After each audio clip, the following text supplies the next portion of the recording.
Bonsoir mesdames et messieurs, chers téléspectateurs d'Africab Télévision, la chaîne du continent. Et je suis très heureux de vous retrouver ainsi que toute l'équipe d'À votre avis pour notre programme de ce soir. Et je vous remercie pour votre fidélité. L'exemple grec.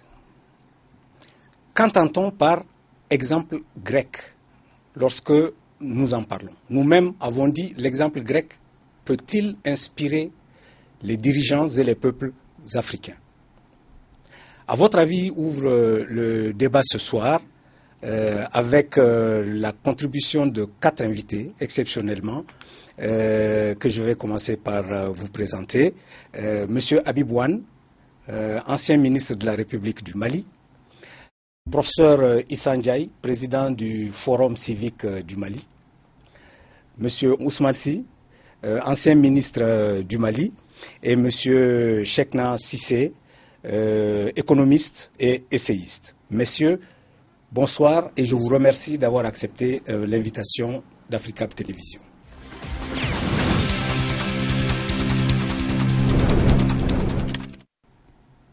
Avant d'entrer dans le vif de notre sujet, je vous invite à suivre le micro-trottoir d'À votre avis pour savoir ce que les Africains pensent de notre problématique de ce soir.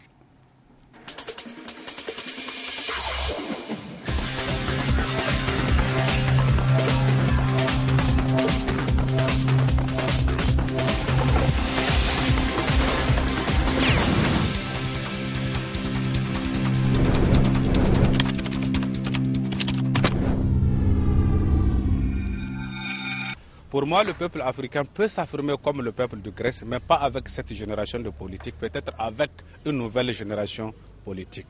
Parce qu'il faut comprendre la majorité des gens qui sont à la tête des partis politiques ou qui dirigent les pays africains, certainement sont les produits de la colonisation. C'est ceux-là qui croient jusqu'à présent à la colonisation. Alors que la nouvelle génération africaine ne croit pas à cette génération. D'ailleurs, elles ne veulent même pas qu'on les enseigne cette histoire de la colonisation.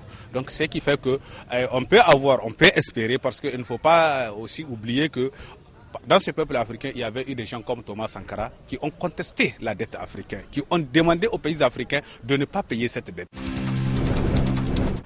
Selon moi, je peux dire oui. Ça peut servir les cadres, surtout les cadres africains, les responsables, les dirigeants, ainsi que les présidents. Et pourquoi? Parce que, vu tout ça là, ça veut dire que s'il y a un chef, il y a ses subordonnés. C'est-à-dire qu'il y a la peuple derrière lui.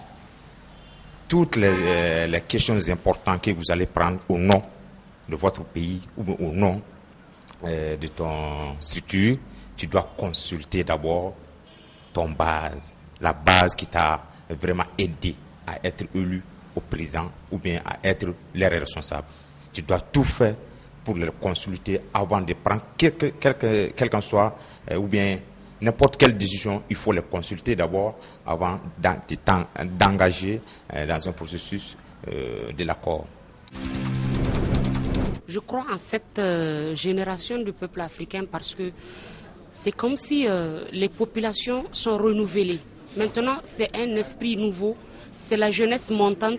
Et les jeunes d'aujourd'hui, je suis sûr qu'une fois qu'ils auront les rênes du pouvoir, ils pourront consulter leur peuple et les peuples africains peuvent répondre valablement parce que nous remarquons en fait de mieux en mieux que les Africains s'affirment. Pour que le peuple africain s'accapare aujourd'hui de la démocratie, il faut totalement renouveler le paysage politique africain. Il faut aujourd'hui redonner le pouvoir à la jeunesse africaine. Il faut aujourd'hui redonner de l'espoir à la jeunesse africaine. Ça passe par une société civile qui fait la culture démocratique.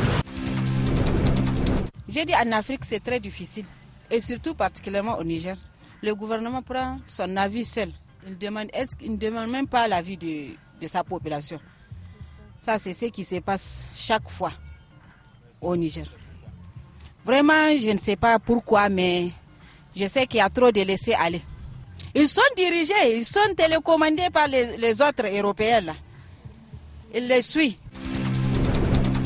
Moi, je pense que c'est un très bon exemple que tous les dirigeants africains peuvent se servir. Parce que normalement, un président, avant de prendre toute décision, doit consulter d'abord son peuple. Je pense que si on arrive à faire ça, il y aura moins de problèmes en Afrique. Franchement, à mon avis, je suis vraiment pessimiste. En Afrique, ce genre de truc, ça va prendre un peu de temps. On est toujours à la merci des Occidentaux. Donc, cette histoire vraiment se passer en Afrique, franchement, j'aimerais, mais vraiment, c'est pas aujourd'hui, c'est pas maintenant, c'est pas tout de suite.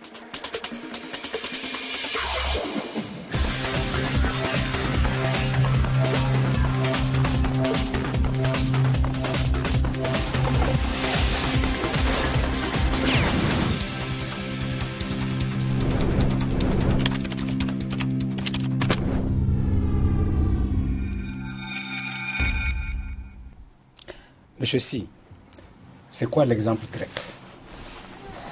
Merci beaucoup, merci de m'avoir invité d'abord à votre émission. Vous savez, moi je ne suis pas spécialiste des questions de dette, donc ce qui m'a frappé, je suis un politique, et quand j'ai lu dans la presse ce qui s'est passé en Grèce et j'ai regardé les images, je me suis senti fortement interpellé en tant que politique. Et c'est pour ça d'ailleurs, j'ai mis sur mon blog, j'ai fait un post que j'ai intitulé, j'ai mis comme titre « Ils ont osé ». Et ça m'a fortement interpellé parce que je me suis senti, en tant que politique africain, j'ai dit, voilà des politiques qui ont eu le courage de référer aux populations par rapport à une question capitale pour l'avenir de leur pays. Et c'est pour ça que j'ai dit, ils ont osé. Et je réponds vraiment à votre question. Moi, je suis convaincu, et si je n'étais pas convaincu de cela, je n'allais pas faire le poste. J'ai dit oui, l'exemple grec aurait pu nous servir de référence dans le passé, mais je pense que demain encore, ça devrait nous servir de référence. Je réponds oui à votre question. Professeur Ndiaye, c'est quoi l'exemple grec? L'exemple grec, c'est le pour fait... les jeunes Africains qui nous suivent. C'est le fait d'abord que ce qui s'est passé en Grèce, nous l'avons connu il y a 30-40 ans, déjà c'est nous. C'est-à-dire l'arrivée des programmes d'assistement structurel qui ont déstructuré notre économie et qui ont enlevé donc à nos dirigeants le pouvoir de décider souverainement pour le pays. Mais voilà qu'en ce qui concerne la sortie de crise, il y a les Grecs, les dirigeants grecs ont dit c'est une question capitale pour notre pays. Donc retournons-nous vers notre peuple et demandons son avis. Bon, malheureusement, la suite, on la connaît, mais c'est quand même que, d'ailleurs, ça a secoué tout le système européen parce que les différents dirigeants européens n'étaient pas favorables donc à ce système de référendum. Il ne faut pas oublier que ce n'est pas le premier cas en Grèce. Il y a eu le même cas en France et en Hollande, où en ce qui concerne le référendum sur l'Europe, le peuple français à l'époque avait dit non, votez non. Et maintenant, on a rattrapé la chose en repassant par le vote parlementaire pour dire oui à un projet que le peuple français avait rejeté à l'époque. Donc ça pose la question de la souveraineté de nos peuples face aux puissances d'argent. M. Wan, au-delà de ce que vous avez été ministre, en réalité, vous êtes aussi un ancien de la CNUSED. Et donc, vous avez un regard qui peut être un peu particulier. Je vous pose donc la même question. De votre point de vue, l'exemple grec, c'est quoi? L'exemple grec, c'est une situation qui a été générée par l'accumulation de dettes au fil des années par un pays membre de l'Union européenne, laquelle n'a pas donné naissance à des investissements productifs, car comme vous le savez tous, la Grèce n'est pas une puissance industrielle ni agricole, elle importe pas mal de choses. Et la combinaison de ces deux facteurs a entraîné une crise du financement, de la croissance, et a obligé ce pays à avoir recours à des créanciers. Et ce qu'il faut en tirer comme enseignement, c'est que on ne peut pas, dans la durée, tricher avec les équilibres macroéconomiques. Je dis bien dans la durée. On ne peut pas non plus s'affranchir d'un certain nombre de critères de bonne gestion, sans oublier, bien entendu, la nécessité de préserver une croissance qui soit aussi équitable que possible. La Grèce n'a malheureusement pas observé ces règles. Et la sanction tombe généralement quand ça se passe ainsi. Et ce pays n'y a pas échappé. Alors la question qu'il faut se poser maintenant est de savoir, une fois qu'on arrive à des situations de ce genre, faut-il opter pour des mesures d'austérité ou exclusivement des mesures d'austérité, ou bien faut-il être suffisamment inventif pour imaginer des systèmes de relance de la croissance qui puissent générer suffisamment d'emplois, mais aussi injecter davantage d'équité dans la société. Et je crois que la Grèce est confrontée à ce grand défi aujourd'hui. Et par rapport à nos pays africains, la question se pose aussi parce que finalement, ce qui va déterminer la suite des événements, c'est le rapport que l'État aura avec la situation des populations vue sous l'angle de l'équité.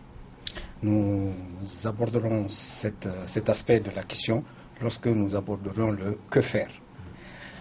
Monsieur Cissé, vous répondrez à la même question, mais dites-moi pourquoi un État s'endette jusqu'à des niveaux qui sont finalement rédhibitoires? Puisque pour la Grèce, par exemple, on parle de 177% du PIB. Comment peut-on en arriver là? Alors, merci pour la question. Je veux un peu préciser les choses sur le plan purement financier et économique. La crise que vit la Grèce est une crise d'abord d'un modèle économique. Ça, c'est la première chose, qui consiste à l'accumulation de richesses, à la propriété privée des moyens de production, on le sait. La crise grecque, c'est la crise de l'endettement extérieur. La dette en soi n'est pas une mauvaise chose si elle est considérée comme un levier pour la croissance économique.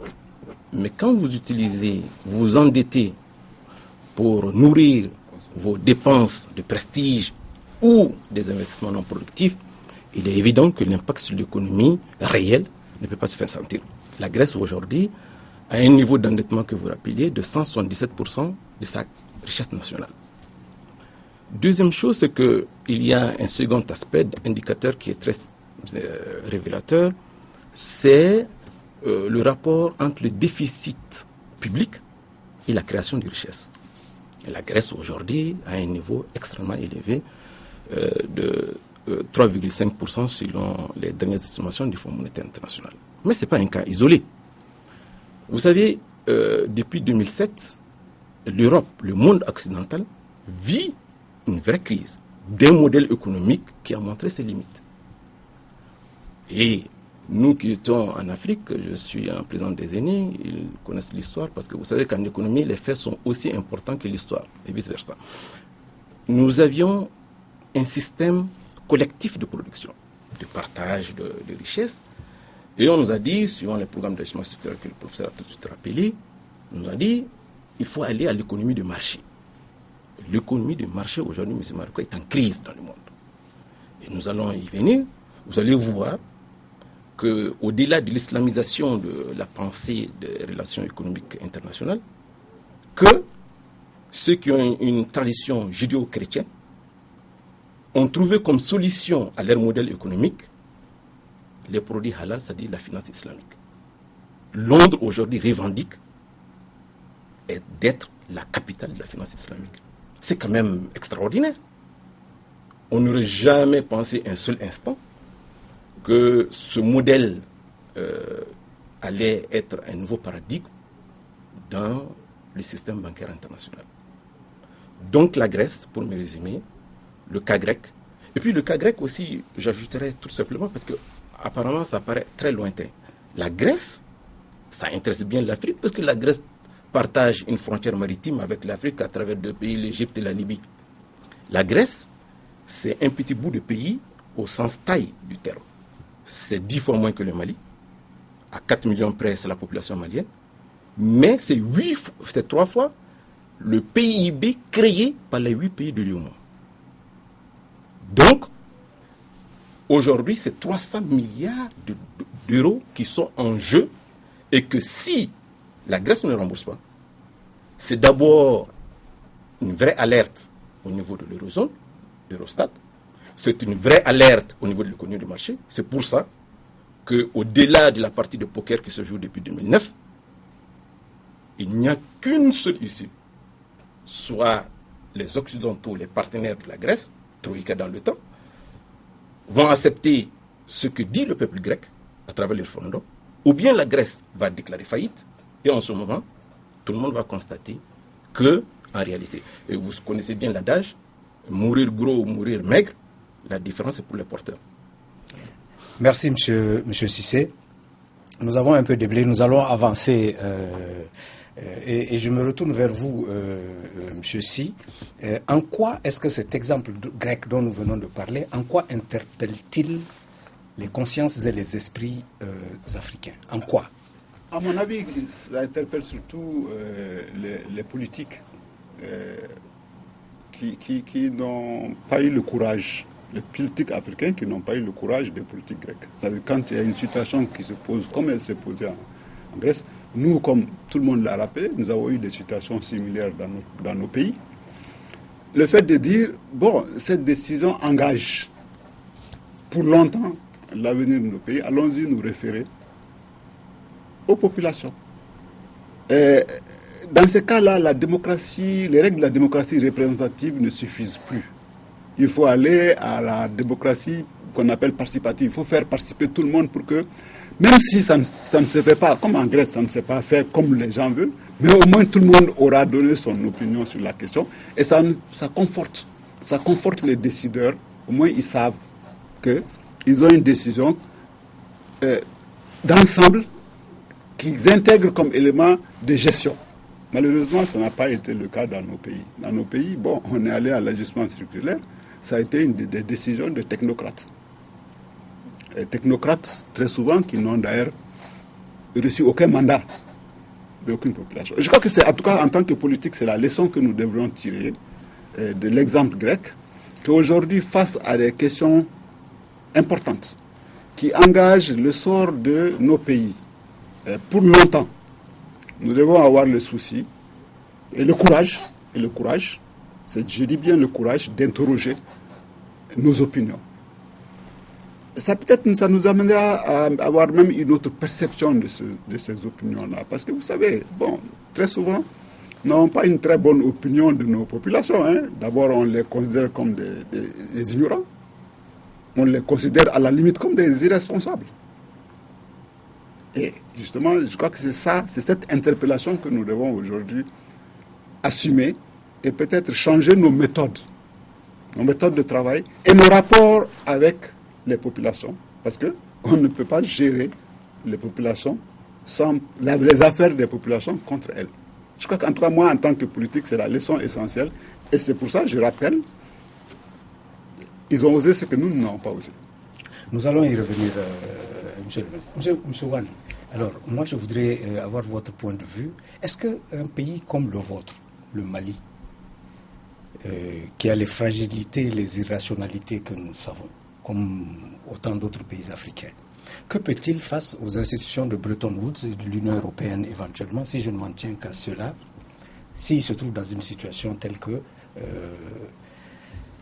son système de production ne lui permet pas de faire face à ses obligations régaliennes? Il fait quoi?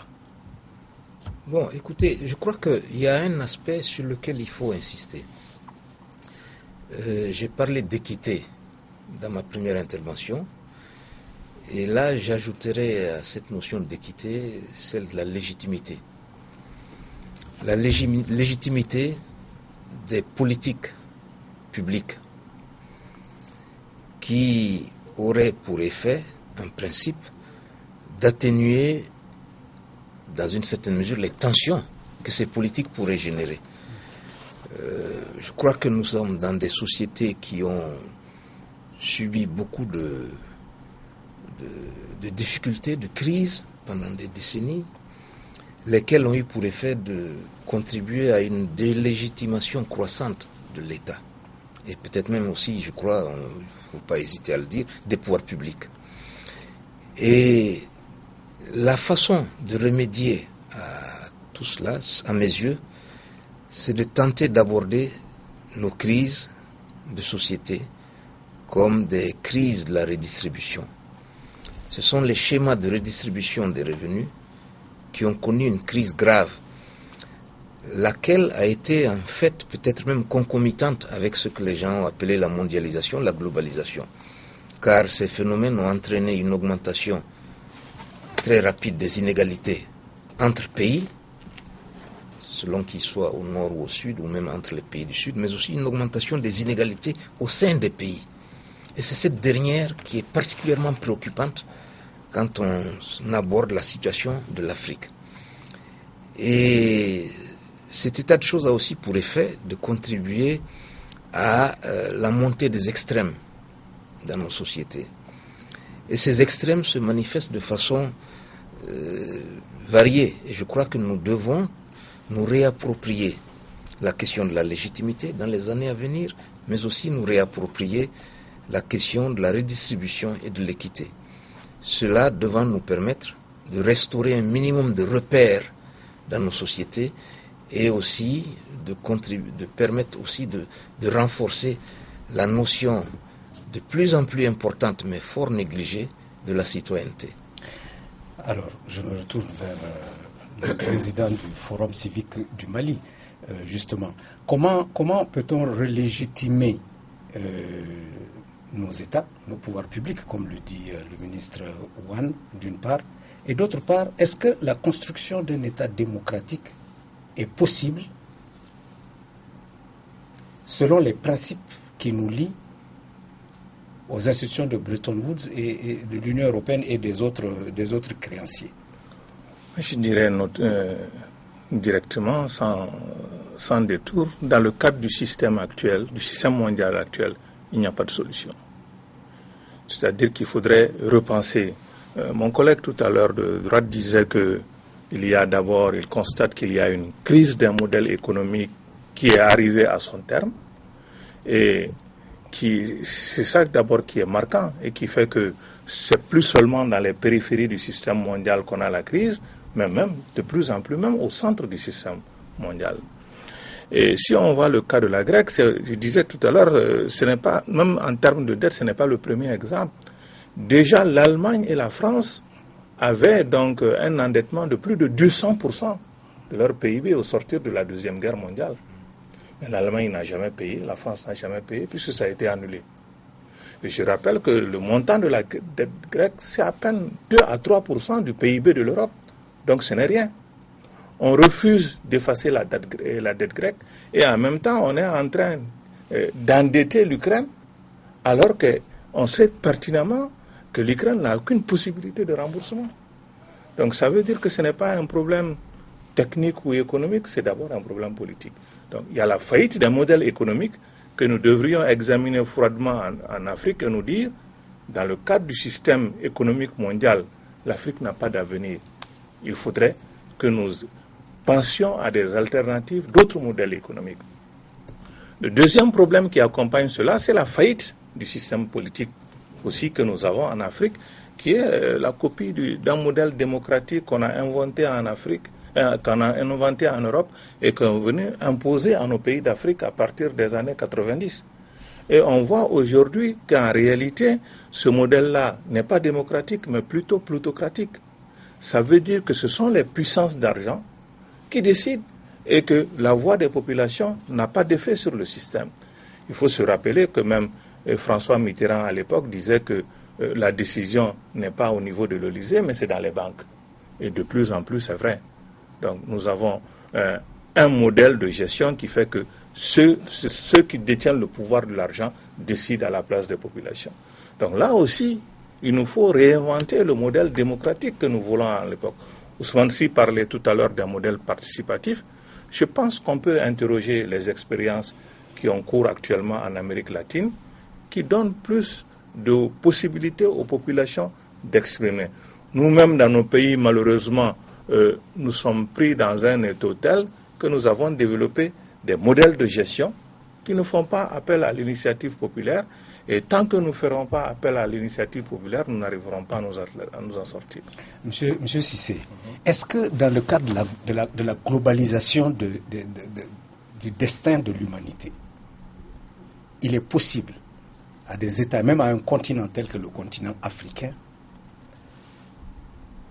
d'innover, en matière de modèle économique, 2, d'innover en matière d'implication démocratique des peuples dans ce modèle économique. Est-ce qu'aujourd'hui, cela est possible? Je parle à l'économiste que vous êtes. Je ne suis pas adepte de la réinvention perpétuelle, de réinventer la roue, si je peux faire court.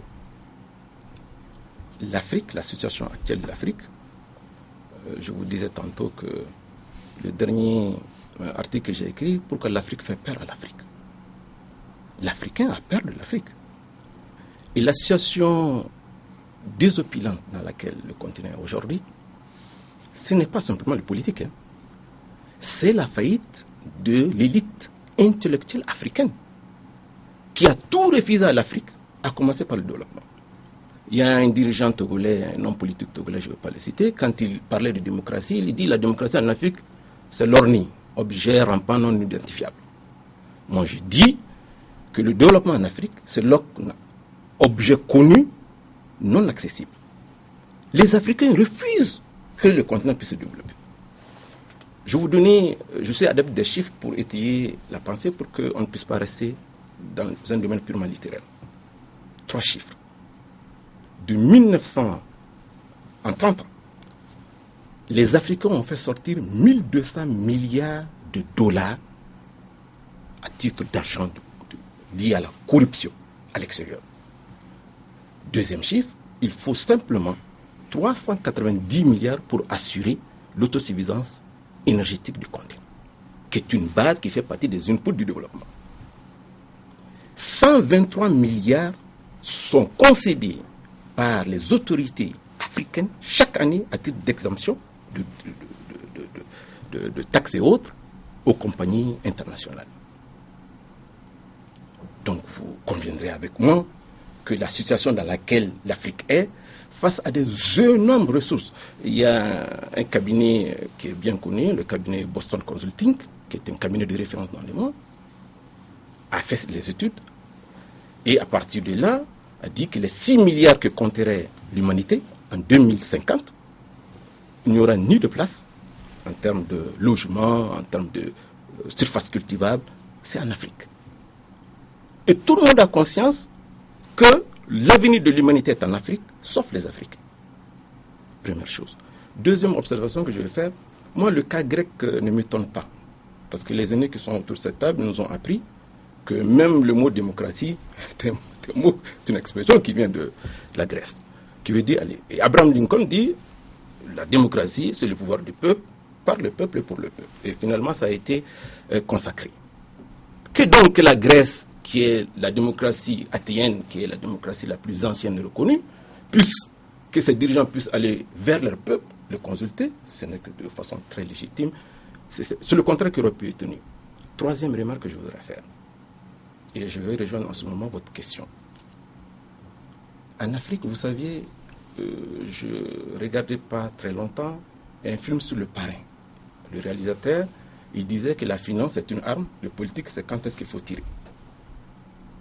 Vous aviez, si vous regardez nos économies en Afrique, ce sont des économies qui sont sous perfusion permanente. Nous dépendons, nous avons des économies très fragiles parce que nos économies sont dépendantes de l'aide extérieure. Or, comment voulez-vous que créer un développement inclusif lorsque vous n'aviez pas un système financier avec un ancrage local fort? Ce n'est pas possible. Très bien. Messieurs, je voudrais que nous allions à Dakar, où notre équipe a interrogé Mohamedou Mbodj, qui est président du Forum social du Sénégal, auquel 3 questions ont été posées, mais qui rejoignent notre problématique.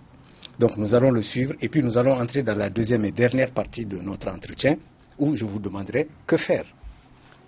Très bien. Donc nous allons à Dakar suivre M. Mohamedou Mbodj, président du Forum social du Sénégal. Dans les pays francophones où on a repris le modèle jacobin français, qui laisse très peu d'espace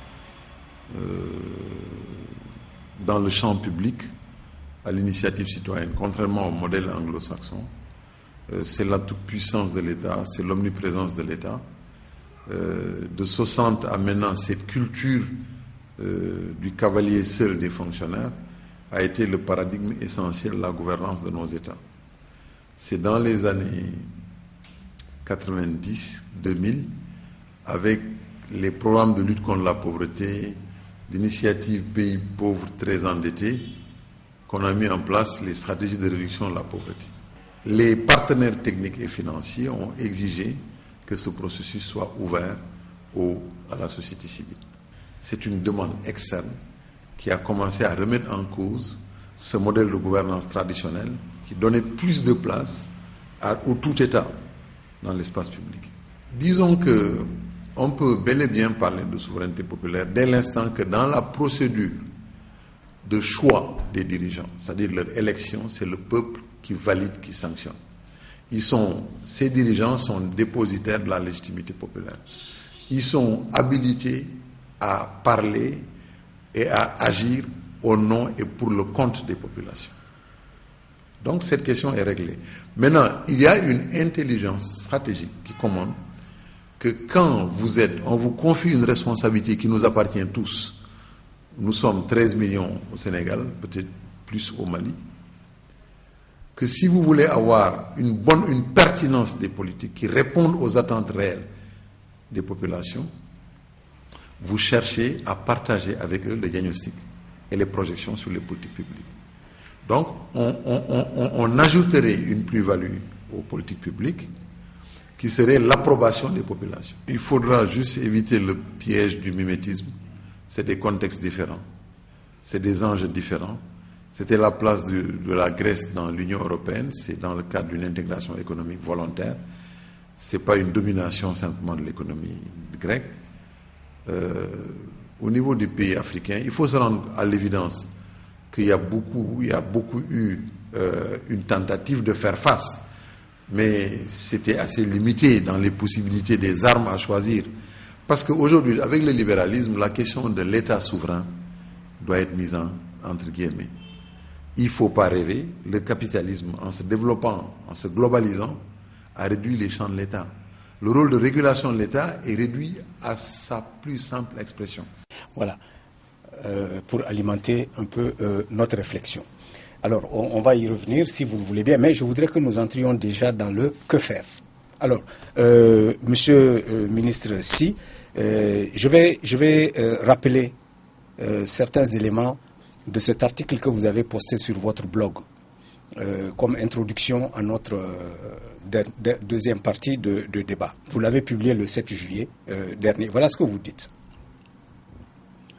Les dirigeants du parti Syriza de Grèce ont osé recourir à leur peuple pour confirmer leur choix de ne pas accepter le diktat de la technocratie financière européenne et internationale. Leur courage politique et surtout la confiance qu'ils ont placée en leur peuple afin de leur indiquer la voie à suivre méritent d'être salués. En Afrique, nous avons été l'objet tout au long des différents programmes d'ajustement structurel, de diktats semblables qui nous ont enlevé la maîtrise de notre destin et toute ambition de développement réduite à une succession de cadres stratégiques de lutte contre la pauvreté. Les prêteurs prescrivent nos priorités et nous endettent pour les mettre en œuvre. Puis, ils nous indiquent comment dépenser les prêts et aussi comment rembourser les crédits. Au final, de bout en bout, c'est celui qui paye qui décide. Mais quand les difficultés inévitablement surgissent, nous sommes les seuls responsables et les seuls à rembourser. Des esprits malins me rétorqueront, mais pourquoi les dirigeants acceptent-ils d'endetter le pays à ces conditions?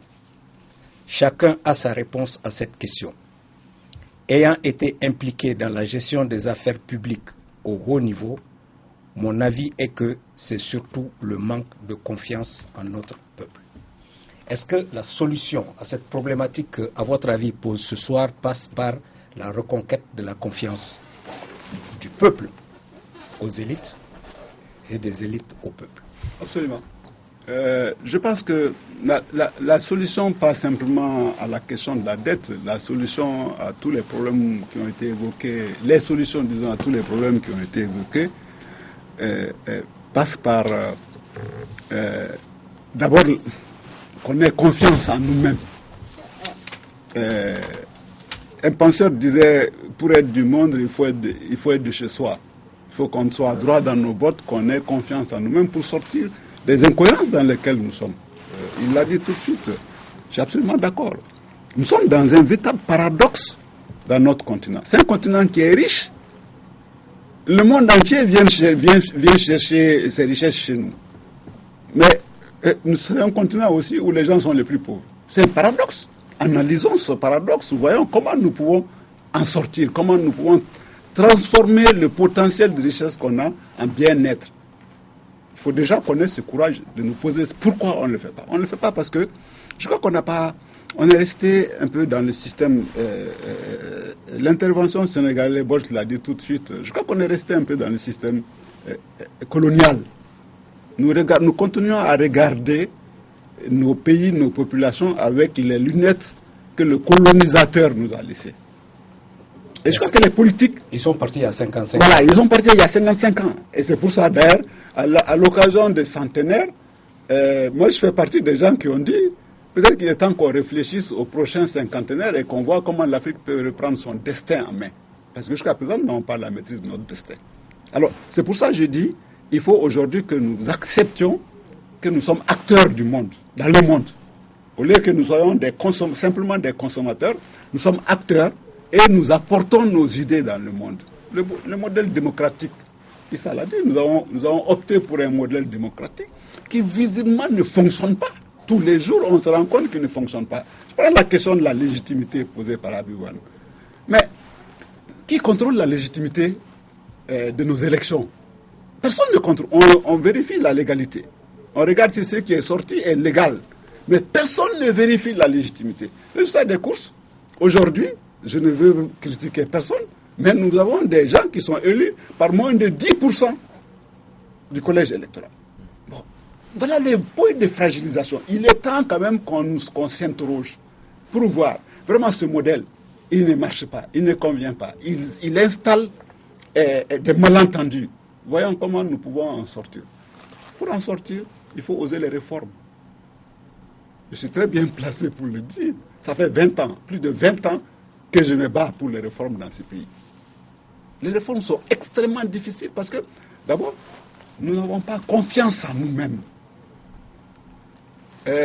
Quand nous avons engagé à l'époque ici, de façon courageuse avec le président Konaré, la réforme de décentralisation, dont je porte aujourd'hui l'image, mais on nous a accusé de quoi?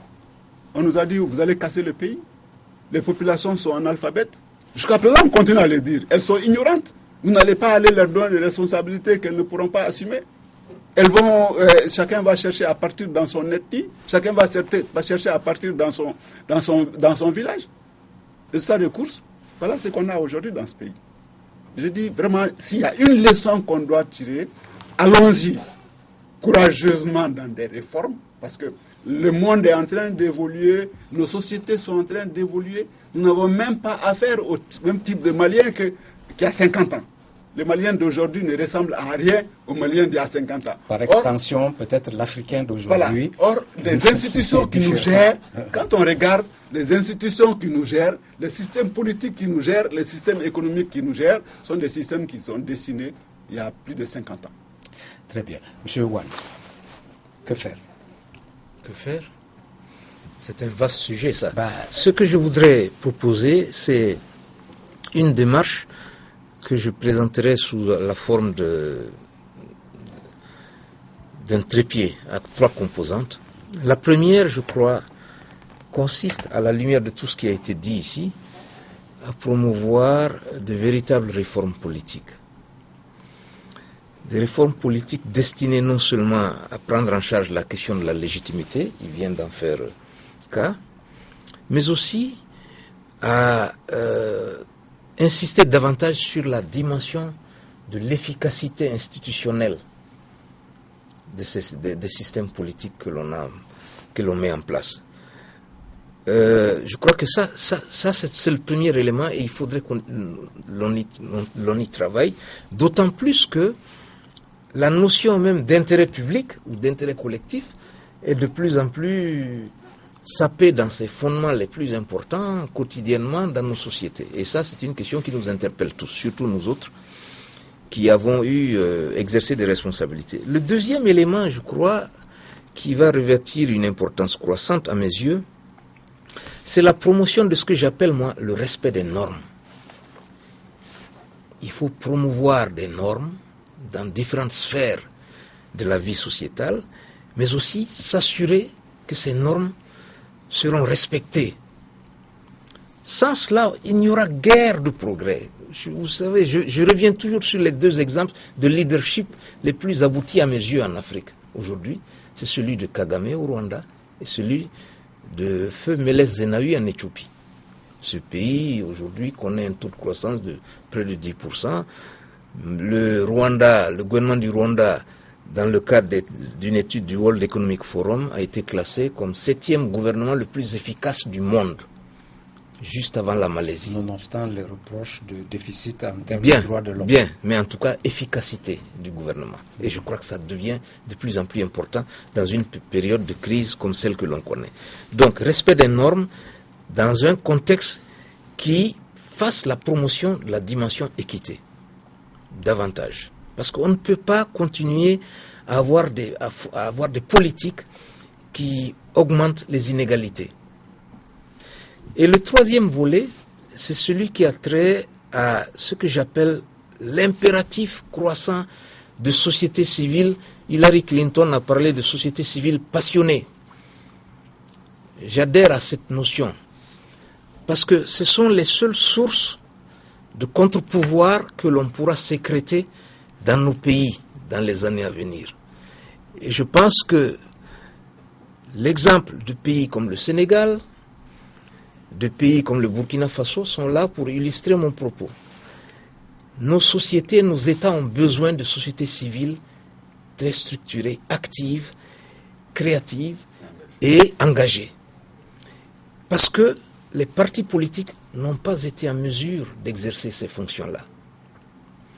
Et il faut que les sociétés civiles puissent combler ce vide et il va falloir que tout un chacun s'implique dans une démarche de dynamisation, de structuration des sociétés civiles en Afrique. Très bien. Alors, on va se tourner vers le professeur Ndiaye, en tant que société civile. Oui, alors, c'est la même question. Comment on fait dans ce contexte-là? Comment on fait? Je pense qu'il faut d'abord commencer par tordre le cou à certaines vérités communément admises qui plombent, à mon avis, la vision des Africains. D'abord, on nous dit que le problème de l'Afrique, c'est la corruption. Il y a l'étude de Thabo Mbeki qui montre que la corruption n'entre que pour 5% dans les détournements des ressources et que le gros du problème, les 65%, proviennent du fait des transferts illégaux, donc des capitaux, enfin des richesses de l'Afrique vers notamment les pays développés. Donc c'est ça la question fondamentale. Donc nous ne pouvons pas nous en sortir donc sans tordre le cou à des vérités que nous admettons facilement comme celle-là. Mais le plus important, à mon avis, la question fondamentale, c'est de reconstruire la souveraineté de nos pays. Comment on fait? Je pense qu'il faut penser fondamentalement en termes de rupture par rapport au système mondial actuel. On ne peut pas, c'est ma conviction forte, nous ne pouvons pas nous en sortir en restant dans le système mondial actuel. Le monde actuel tel qu'il est fait, il n'est pas fait pour nous. Il est fait contre nous, à notre détriment. Donc c'est à nous de prendre conscience et nous dire que si nous voulons amorcer un développement, ne serait-ce que sur le plan monétaire, commencer par acquérir notre souveraineté monétaire et en faire un levier de développement endogène Nous ne pouvons pas nous développer dans le cadre d'une dépendance monétaire. La preuve est que depuis le temps qu'on est dans le CFA, on n'arrive pas à s'en sortir, alors que d'autres pays africains, notamment anglophones, qui ne sont pas dans le cadre du CFA, ont des économies plus performantes que les nôtres. Je pense aussi qu'en termes de modèle politique, nous avons la question de légitimité. Quand on prend le corps électoral dans nos différents pays, Ousmane Sy a avancé un chiffre, je pense que c'est de l'ordre de cela, à peine 10% donc, de nos populations participent aux enjeux électoraux. Est-ce démocratique que seulement 10% de nos populations décident du sort de 90% qui sont complètement en dehors du système? Je pense qu'il faut réfléchir à d'autres modèles. Moi, je dis souvent, la question de nos pays, c'est la question de l'indépendance théorique. Même pour amorcer le développement, il faut que nous soyons porteurs d'un projet. Nous ne sommes pas porteurs de projet, nous ne sommes plus porteurs de projet. Il y a des technocrates un peu dans le monde, des systèmes, des institutions qui ont été inventées dans le monde, qui pensent à notre place, qui décident et agissent à notre place. Donc c'est à nous de nous emparer de notre souveraineté. Je pense que c'est la question essentielle. Qu'est-ce que nous voulons pour l'Afrique? Qu'est-ce que nous voulons pour nous-mêmes? Et nous ne pouvons pas nous en sortir sans mettre les populations au cœur, pas seulement en termes de participation au processus comme société civile, même en termes de définition des objectifs. Parce que la définition des objectifs souvent se fait en dehors des populations, c'est au niveau de technocrates, au niveau étatique, que les gens décident qu'est-ce qu'il y a lieu de faire. Je pense qu'il faut réfléchir et renverser la problématique. C'est au niveau conceptuel d'abord qu'il faut impliquer la population. Et ça me ramène à poser la question de savoir, est-ce que c'est par le système des élections? Je pense que les élections ont montré leurs limites. Est-ce que la démocratie se limite à des élections? Je ne pense pas. Donc il faut trouver donc, un cadre. Et je pense qu'il y a eu des expériences de démocratie directe. Je cite souvent l'exemple d'un pays comme Cuba, qui a été marginalisé par le monde entier, plus de 50 ans, qui s'en est sorti sans le secours de la Banque mondiale, du FMI et autre chose, dans l'isolement complet, et qui aujourd'hui, sur le plan de l'éducation et sur le plan de la santé, est devenu une référence mondiale. Je pense que l'avenir de nos pays passe également par la question de l'éducation. Tant que nous n'aurons pas de système éducatif endogène capable de prendre en charge non seulement les besoins de formation sur le plan professionnel, mais aussi même sur le plan de la conception, nous n'arriverons pas à nous en sortir. Donc, mon mot fondamental, c'est la construction des souverainetés africaines. Très bien. Monsieur Cissé, alors la même question. De votre point de vue, qu'est-ce qu'il faut faire? Puisqu'on a vu que même la Grèce, malgré le recours au référendum, on a vu que par la suite, ils se sont quand même rendus armes et bagages au diktat des institutions financières internationales. Alors, votre point de vue, comment on fait pour sortir l'Afrique de cette situation? Je commence à rectifier d'abord, c'est que la Grèce n'a pas dévié de sa trajectoire. Le politique grec est resté ferme sur sa trajectoire. Vous avez vu les dernières discussions avec le Fonds monétaire, où le Fonds monétaire, tout à fait naturel, fait l'apologie du capitalisme en demandant à ceux que ce soit les plus riches, qu'on puisse augmenter plutôt la pression fiscale à 8%, alors que le politique grec dit, puisque quand la période était faste, les riches sont enrichis, maintenant que la période est difficile, il faut que les riches passent à la caisse, donc il faut qu'il y ait une augmentation de l'impôt sur la fortune. Qu'est-ce qu'il faut faire maintenant? Voilà. Vous savez, l'Afrique des 54 pays, si vous parcourez les deux extrémités, vous risquerez de les détacher du continent. Parce qu'elles se sont détachées d'elles-mêmes et on a tout fait pour qu'elles soient détachées. On a enlevé le Maghreb, on a ajouté ça au Moyen-Orient, ça a créé l'acronyme MENA. On a détaché le Sud, l'Afrique du Sud, on l'a ajouté au BRIC, ça fait BRICS. Il reste quoi? Il reste le ventre mou. Vous savez, quand vous êtes mal nourri, la façon la plus visible de vous apercevoir, c'est que vous avez un embonpoint qui est tout à fait visible. C'est ça l'Afrique. C'est ce qu'on appelle l'Afrique subsaharienne, l'Afrique noire ou tout simplement l'Afrique. Donc, qu'on fasse très attention de quelle Afrique on parle. Est-ce que c'est de l'Afrique des 54 pays? Parce que si vous globalisez, vous avez des expériences tout à fait heureuses au niveau des deux extrémités. Qu'est-ce qu'on fait? Alors, maintenant, qu'est-ce qu'on fait? Le constat, on l'a fait tout à l'heure sur ce plateau, c'est que le logiciel de développement est périmé. Moi, je ne suis pas pour qu'on amène le logiciel africain tout le temps chez les mécaniciens. C'est les institutions de Bretton Woods qui viennent de le réparer. C'est-à-dire qu'il est périmé, il n'est plus adapté, il faut maintenant un nouveau logiciel. Ce nouveau logiciel, j'ai écrit récemment un livre qui est en cours de publication, notamment sur ce sujet, parce que quand vous m'avez invité, j'ai dit, mais c'est pas possible, Mariko a lu mon livre ou pas? Et l'exemple islandais, il faut qu'on le partage avec vos téléspectateurs. C'est quand même une véritable révolution que l'Islande est en train de préparer. C'est quoi? C'est que vous savez qu'en matière financière, bancaire plus précisément, la création monétaire est d'abord le fait des banques commerciales. L'Islande a dit, chaque fois que je suis en crise, l'Islande a connu plus de 20 crises dans son histoire, a dit, je veux attaquer le mal dans sa racine.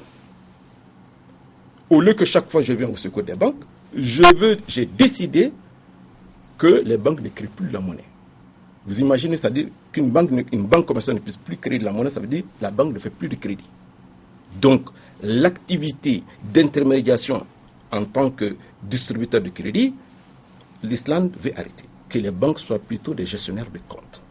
Et que l'activité de distribution de crédit, de création monétaire, soit du fait d'une fonction tout à fait régalienne, ça de la Banque centrale.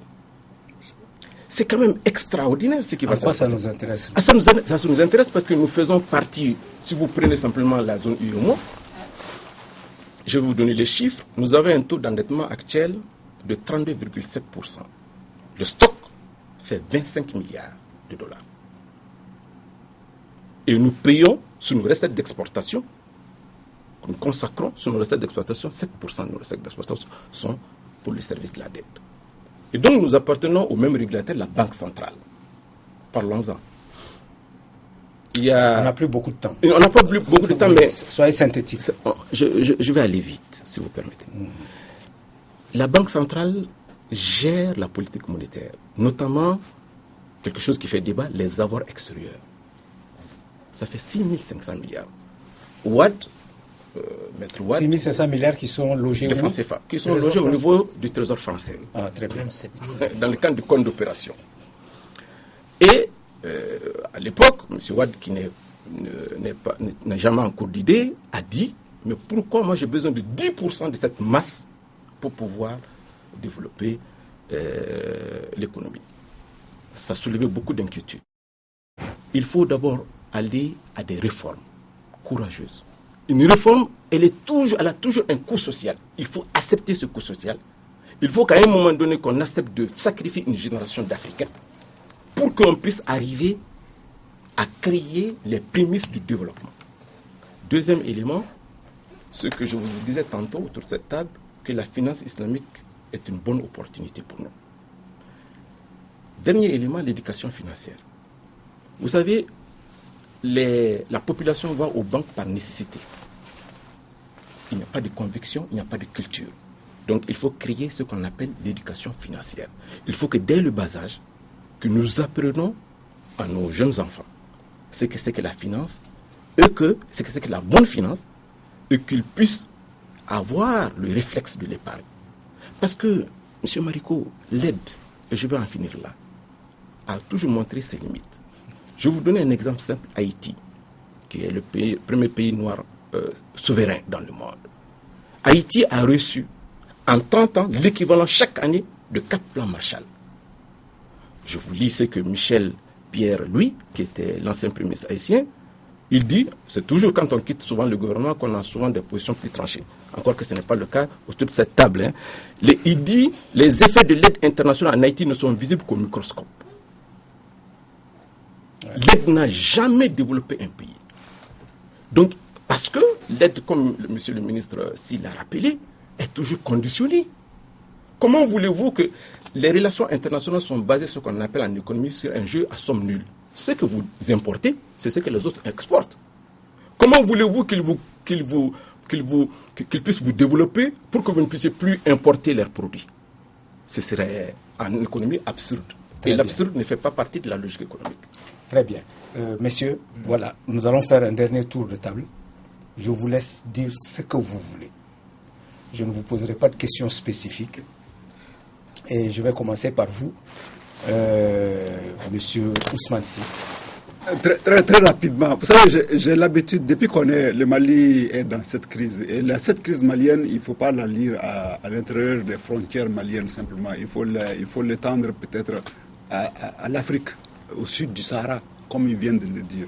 Parce que les ingrédients de cette crise existent dans tous nos pays. J'ai dit, faisons de cette crise une opportunité.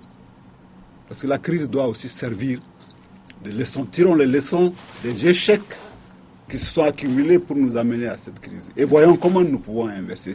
Si on arrive à faire de cette crise une opportunité, je crois qu'on aura sauvé nos pays. Pourquoi? Commençons déjà à nous interroger sur quelles réponses sont en train d'être amenées à cette crise. Qu'est-ce que moi je sens? Si je prends le cas du Mali, pays dans lequel je vis, nous sommes en train de recycler les mêmes choses. Pays tombé à la crise, en crise profonde. Nous sommes en train de chercher les réponses qui vont venir de l'extérieur. De l'intérieur, il n'y a aucune réponse qui émerge. Nous allons chercher les solutions qui vont venir de l'extérieur. Nous allons chercher des financements qui vont venir de l'extérieur. Et le cycle va recommencer. Je dis, acceptons, quelqu'un parlait de rupture tout de suite, acceptons de faire enfin une rupture pour dire cette crise, c'est un échec. Nos échecs, l'échec aussi de tous ceux qui nous ont accompagnés.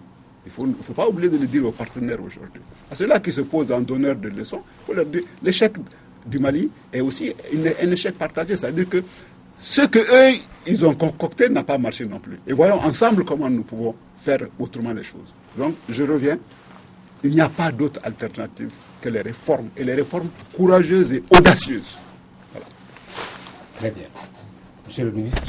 Merci. Je crois que moi, je voudrais me référer à la notion de rupture que M. Ndiaye a évoquée pour indiquer que il faudrait qu'on envisage une démarche par étapes dans ce cadre-là. Parce qu'une rupture, ça exige, je dirais, beaucoup de sagesse aussi, n'est-ce pas? Qui tienne compte non seulement de nos vulnérabilités, mais aussi des relations dans lesquelles nous avons baigné avec d'autres pays, d'autres continents pendant des décennies, qui ont pour nom, en fait, l'interdépendance asymétrique. Et je crois qu'il faut en tenir compte. Et cette rupture, par étapes, elle doit, je crois, mettre l'accent à mes yeux sur la mobilisation interne des ressources financières auxquelles notre développement doit être adossé dans les années à venir. Je veux citer un seul exemple. L'optimisation fiscale et l'évasion fiscale. Ils ont parlé de ça.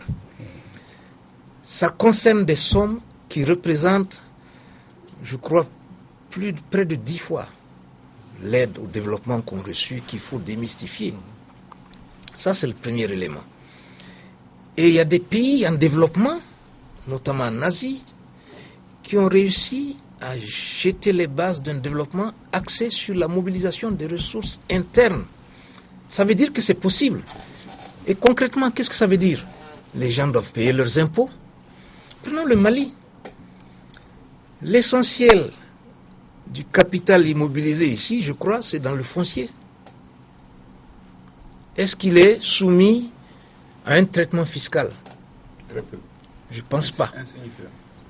Les terrains non bâtis, par exemple, ils ne sont pas touchés ici par la fiscalité. Et il faudrait aborder ces questions dans les années à venir.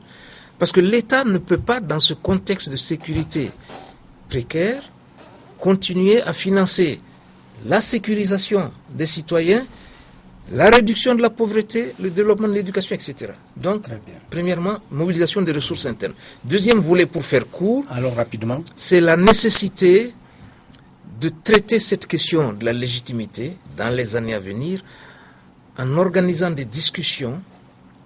On parle de conférence nationale, mais en tout cas quelque chose autour de cette question, parce que ça interpelle tout le monde.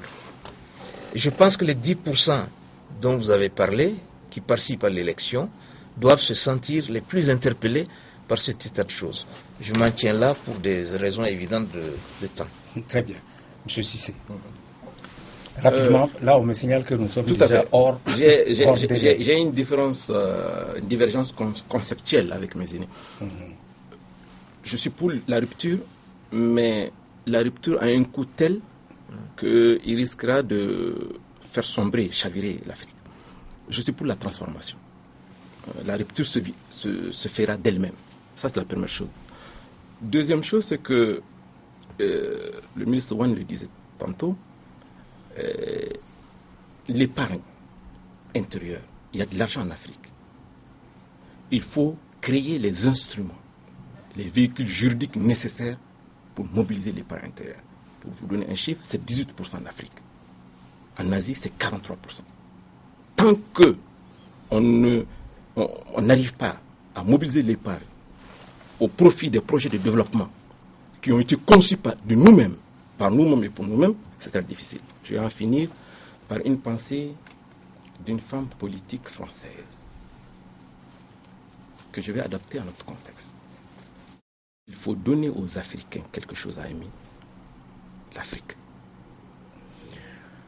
Merci, M. Cissé. Alors, professeur Ndiaye, vous avez le mot de la fin.